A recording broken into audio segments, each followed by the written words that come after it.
Destinations to take note of, especially in the Caribbean, and with the Cuban-U.S. tensions, you may say. Cuba was always the forbidden fruit of Americans to come and visit. Yeah. But what you heard about was fish populations, ecosystems intact, basically saltwater fly fishing in the Keys, back in the 30s, 40s, and 50s.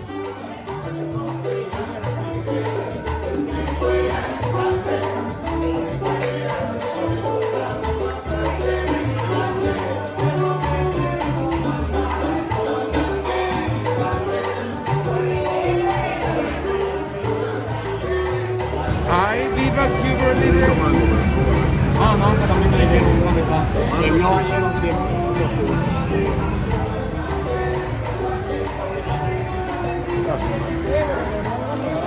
¿Cálamas? No lo tienen, no, allá no lo hay. This is a fruit. It's called mamey. Red. Inside looks like a kiwi in the outside. This is the seed, not eatable, by the way. You just eat use the red part because almost nobody eat it. Most of the people use it for milkshake. It's as spectacular as milkshake. All right. This is unlockable. Yeah, in Cuba everybody loves them.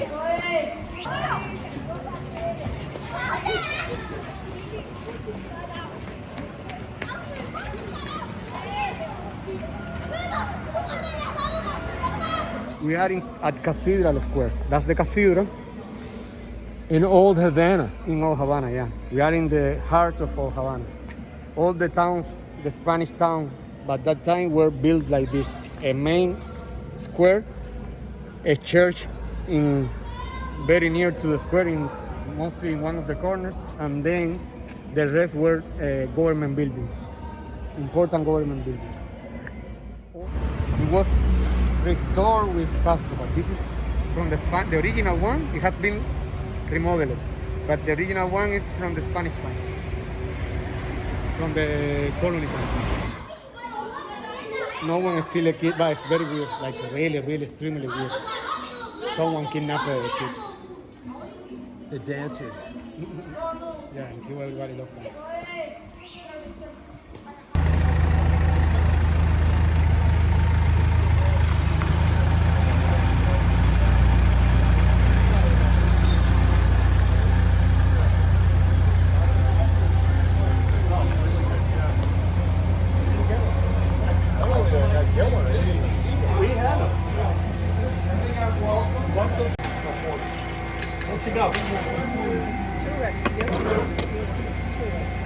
Bueno.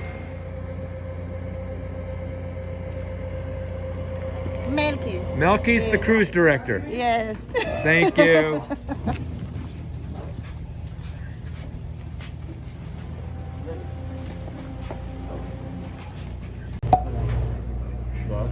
Yeah. And where are we going right now, Ama? Go to Cayo Largo. Cayo Largo. Yeah. Pulling out of the marina into the Bay of Pigs. This Cuban adventure has been on my mind since my middle child Mansell visited Haiti back in 2018. And today I'm getting to Cuba because this was the second stage of that trip that I had hoped to do with her. But I'm doing it with 10 fishermen. I'm fishing with some of Cuba's best guides. And some of the men on this trip are the foremost fly casting junkies in the United States. So it's very fortuitous to get out here with them and learn. It's the Rosario Channel. Yeah.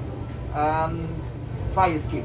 Yep. Fire ski for 10 people. Here, sector 4 and 5, they are very nice places for payment.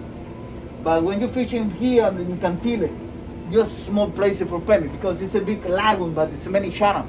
It's is good for tapping, you know. And there are some specific places that the guy knows, you know. The guy know all the secret places for different pieces. Pescado, señor.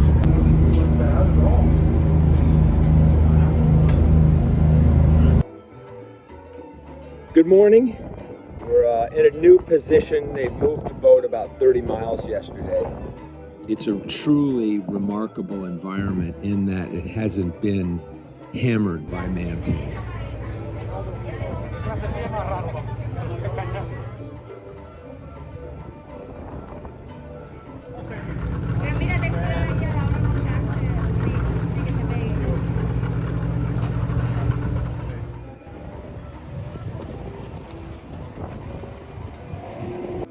So currently we're sitting in Cayo Largo del Sur.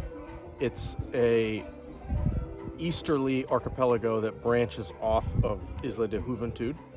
And of that comes a lot of keys and islands, mangrove habitat, sand flats, turtle grass. And we accessed it through Zapata and the Bay of Pigs.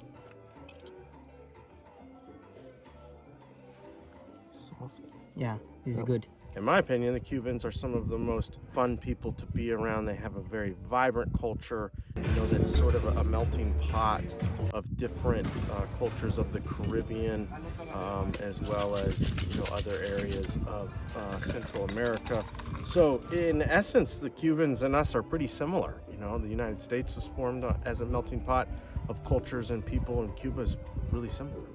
The cuisine is quite simple, and I think that comes from their roots of, you know, who they are and what they have. You know, lots of rice, beans, fish, chicken, pork, but my favorite are the black beans and rice. I don't know what it is or how they're cooked, but here you just can't get enough of them. Top it off with a mojito and some Cuban rum and plenty of Cuban cigars, and you got a match made in heaven. Hasta siempre. Hasta siempre. Yeah. So when you're driving around, you know, you see all of the propaganda from the regime and from Fidel and Raul and Che Guevara and all the people, which is very young history, but it always says hasta siempre. Finally, the airport, the immigration, the customs. Just talk a little bit about that for somebody who is considering this trip. Yeah, it's not easy, and it actually can be a big pain. There's lots of hoops you have to jump through. There's lots of documentation you have to provide, especially traveling, you know, during a pandemic makes it even more challenging. But the operators that we use in Cuba with Avalon Outdoors, they take care of a lot of the stuff behind the scenes. So we just have to show up with some paperwork. You know, we're classified under a certain OFAC classification of coming here, and we have to fit everything that we do on this fishing trip underneath that classification umbrella. But it's not like getting off the plane in Cancun. It's a step back in time. There's no McDonald's, there's no Starbucks, there's none of that. It's really the 50s, you know, stuck back in time and as authentic and genuine as you want to make it.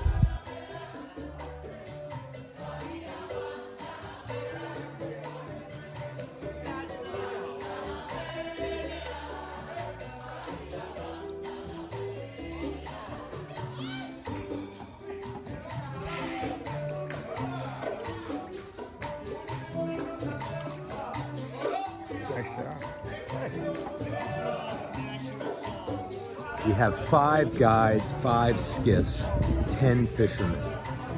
Because a few of these fellows prefer to fish alone, which makes a lot of sense because you get more time fishing if you're on the deck alone. The mothership provides a room for everyone individually. We're fishing the flats, so usually the water isn't much more than 6 or 7 feet deep. More often than not, it's 2 or 3 feet deep, and we're looking for movement on the bottom. I think the biggest tarpon that's been brought to a boat so far has been 60 pounds. Tarpon in this area run up to 100 to 120 pounds, but the majority of them are what they call baby tarpon, and those fish are anywhere from 20 to 40 pounds. These islands all are mangrove intensive. with canals and lagoons inside of each island. The lagoons are nice because they provide shelter from the wind. So if there's a breeze, it gives us a chance to get out of the breeze and cast onto flat water where we aren't fighting the wind.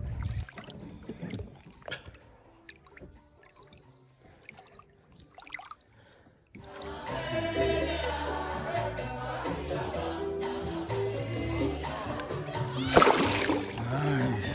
Beautiful.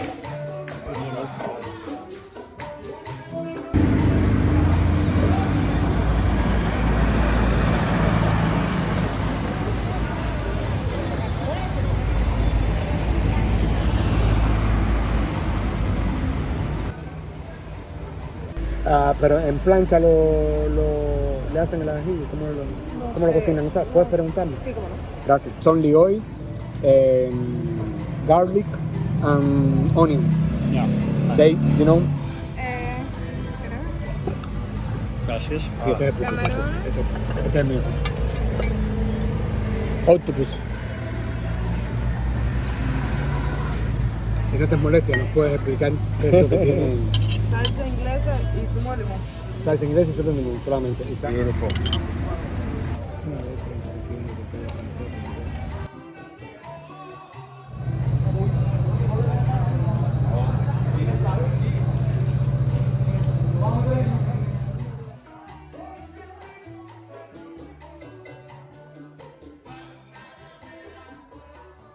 Hi, my name is Peter Dawkins from Nashville, Tennessee.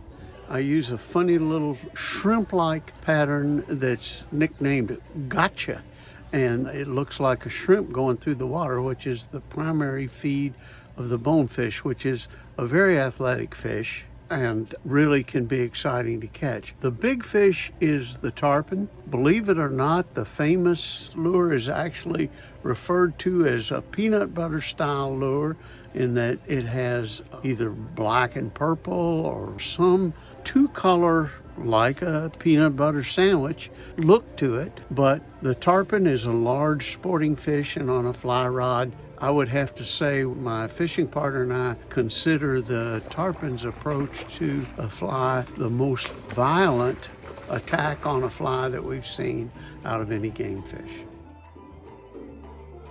One's in there.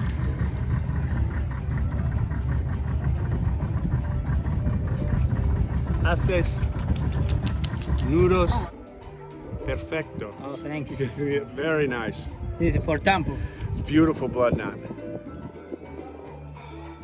While we're here in Cuba, we fish with Cuban guides. They strive to make everyone's fishing experience first rate, and they do that by trying to help them when they are struggling with their fishing.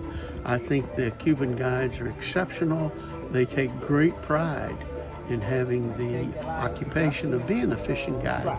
And many, many times you'll find that an individual has been a guide here for 12, 18, over 20 years. And I find them truly exceptional.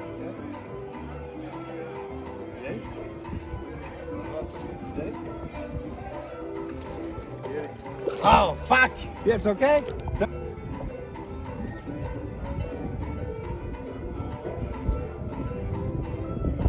$1. And ¿dónde está la casa? In my home Yeah. is in Zapata Swan, Playa Larga.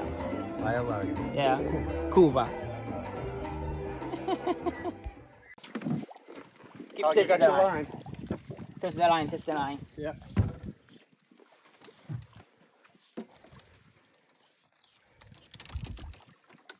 Looks good.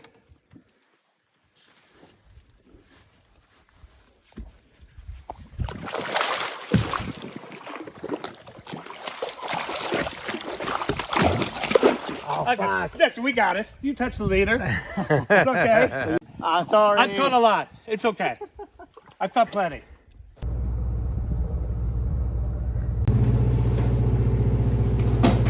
Specifically, Cuba has been at the very top of my angling destinations list.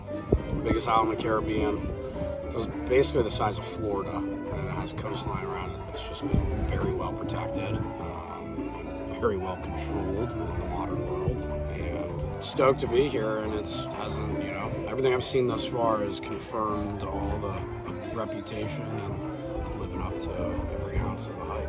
Specifically here in Cuba, you know, fishing the saltwater, you immediately notice is the pristine quality of the fishery, the water, everything about it is just clean. And the tarpon fishing has been amazing in Cuba. The Cuban tarpon fishing, people say it's one of the, you know, tarpon capitals of the world. But witness that very quickly. They range in various sizes. They live in a bunch of different types of water. Cuban guides are great.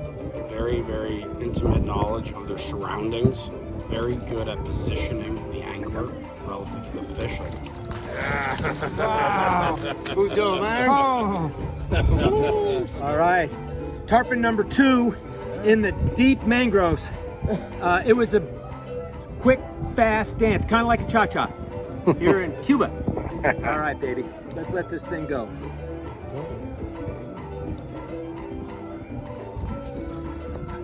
The fishing side of things has been, there's some unique aspects to it, but for the most part, if you pack for a trip to Belize or Mexico, it's very similar. Yeah. Get your cigars in Havana. It's the only place you're going to get them.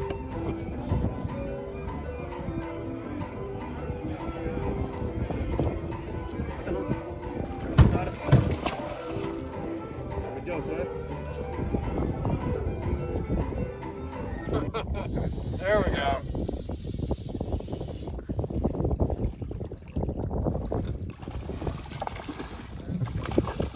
He charged that thing right when it landed.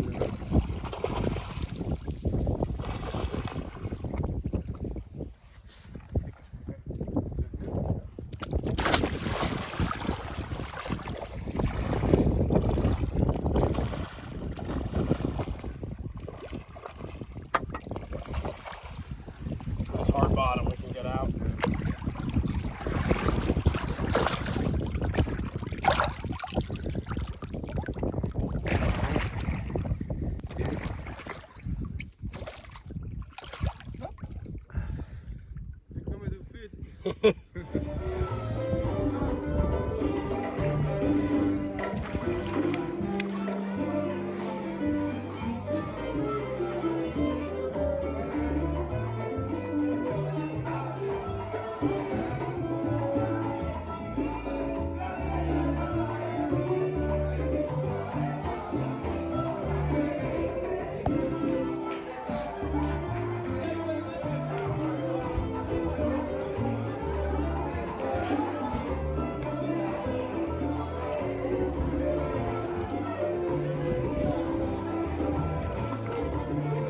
EP peanut butter, or bait fish batter.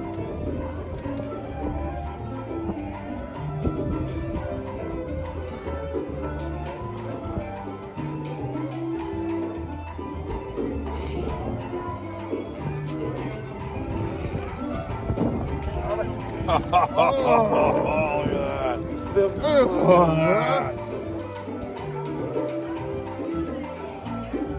This is Jack Creval. Say hello, Cuban Jack Creval on a fly, on a peanut butter fly. That's actually a peanut butter and jelly fly. Hi, Jack. Bye, Mr. Jack.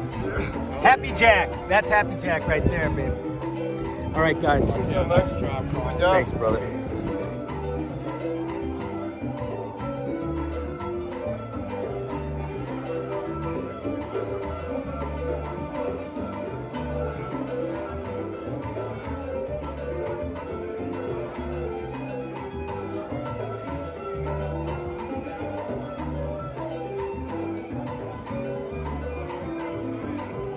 This is the port at Zapata, our last stop on the trip. Taking the bus home today to Havana, flying out tomorrow out of Havana back to Fort Lauderdale. It's been a great trip. I caught mostly bonefish. No permit. Simbo was the only one that caught a permit on the trip. A lot of tarpon were taken, several by me, small ones, on the Cuban angling experience.